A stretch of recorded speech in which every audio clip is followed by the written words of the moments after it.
In the headlines, a call is sent to virtually block out an infamous St. Lucia national for her viral anti-black ravings on social media.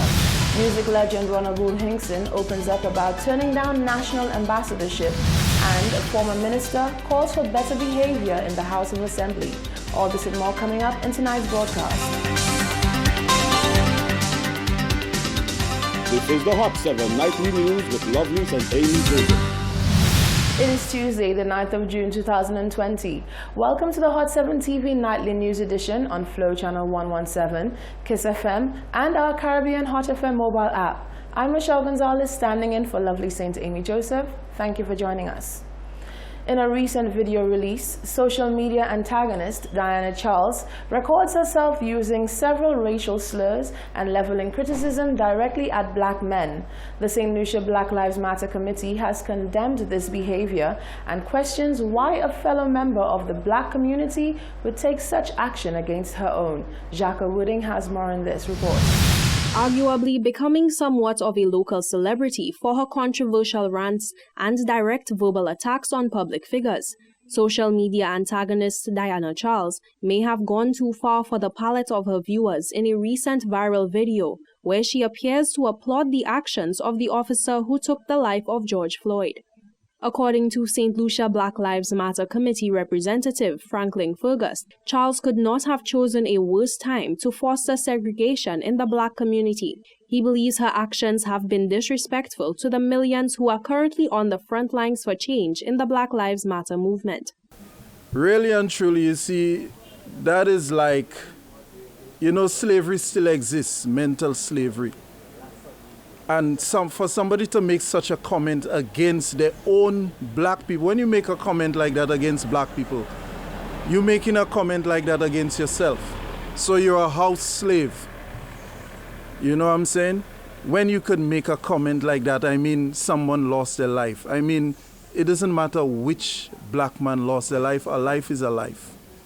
You understand? And the man wasn't doing any criminal activities or anything. He was unjustly killed. Fergus says this behavior highlights another key issue facing the black community, where persons who believe they hold a greater value of wealth or have succeeded in some area of life choose to look down on other black people. He says this behavior cannot be fostered. But because you figure you could eat a bread with a little butter in it, you want to discriminate against your own people. Who does that? So I think we as black people, we need to stand together. And if we don't stand together, because look what's happening. If we don't stand together, there'll always be tragedy. They'll always kill us if we don't stand together. He underscored that the Black Lives Matter movement is in no way an attempt to marginalize other races or enact revenge on the white race for previous injustices. He believes that now is a time for persons to come together and for those who choose to remain of colonial mentality to take a vow of silence. Jacques Wooding, Hot 7 News. Ahead of a sitting of the Senate on June 4, 2020, Culture Minister Fortuna Belrose was asked about the resignation of esteemed musician Ronald Boone Hinkson as a Goodwill Ambassador. The senator, who announced the Goodwill Ambassadorship program earlier this year, appeared unclear about whether or not the title had been relinquished. On the other hand, when approached for comment, Hinkson said there was no uncertainty surrounding his position on the matter. He claims his resignation was received and responded to by the minister.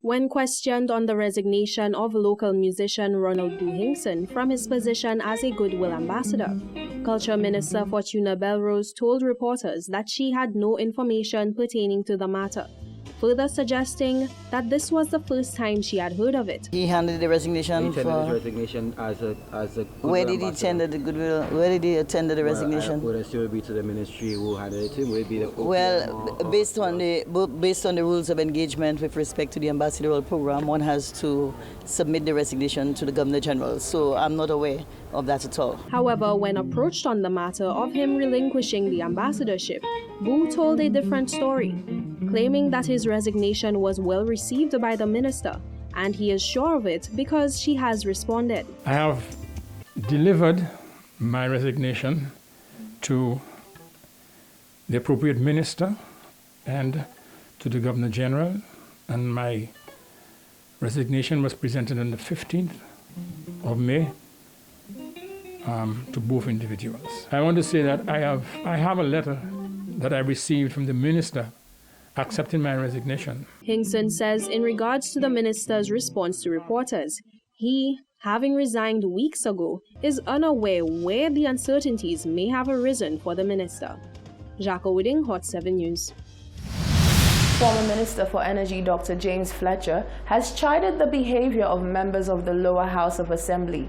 Dr. Fletcher says these individuals hold some of the highest ranking positions in the society, yet when they convene for official matters, their behaviors are sometimes utterly ridiculous. Genevieve Gonzalez gave us the details in this report.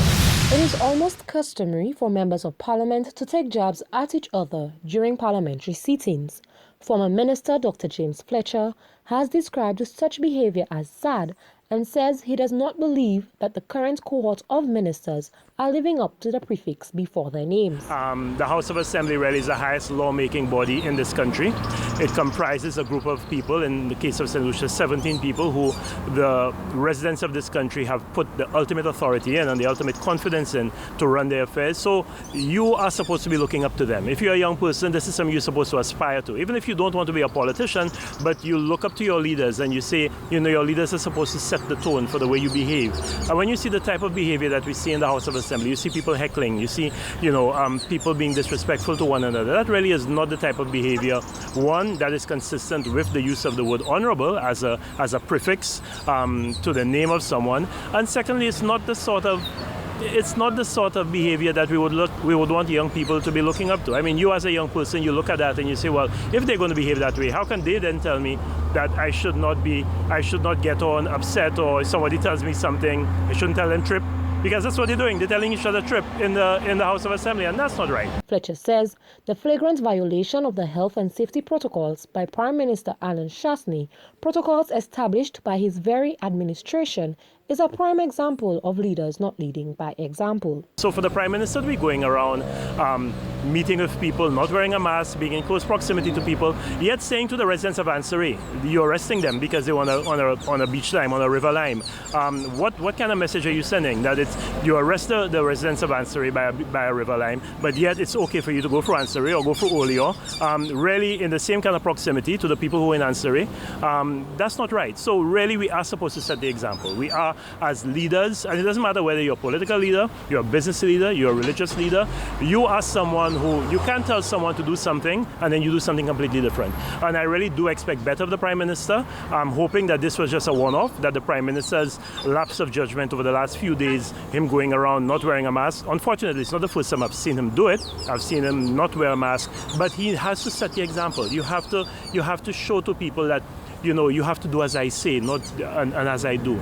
And I think that is what we expect of our Prime Minister. Fletcher indicates that it is very disheartening to see that the leaders of the country, the very ones in charge of policy making, are the very ones disregarding the laws of the land. He, however, has expressed that there is hope for change and betterment. Reporting for Hot 7 News, I am Genevieve Gonzalez. Police have arrested a suspect in the case of a shooting in Babonneau over the weekend, where 23-year-old Giovanni Cadet was shot multiple times in both legs. The incident occurred on Sunday at about 3:35 p.m. at Chassé Babonneau, and according to reports, the shooter, who was said to be a known assailant, escaped on a motorcycle with another male following the incident. Cadet is currently recovering at the Owen King EU Hospital. Stay with us at Hot 7 TV because still to come, Grosile community member Kenson Casimir presents a check to the Grosile Vendors Association. The St. Lucia National Youth Council calls for the remembrance of victims of alleged police brutality, and the planned march for the Black Lives Matter movement is all set to take place.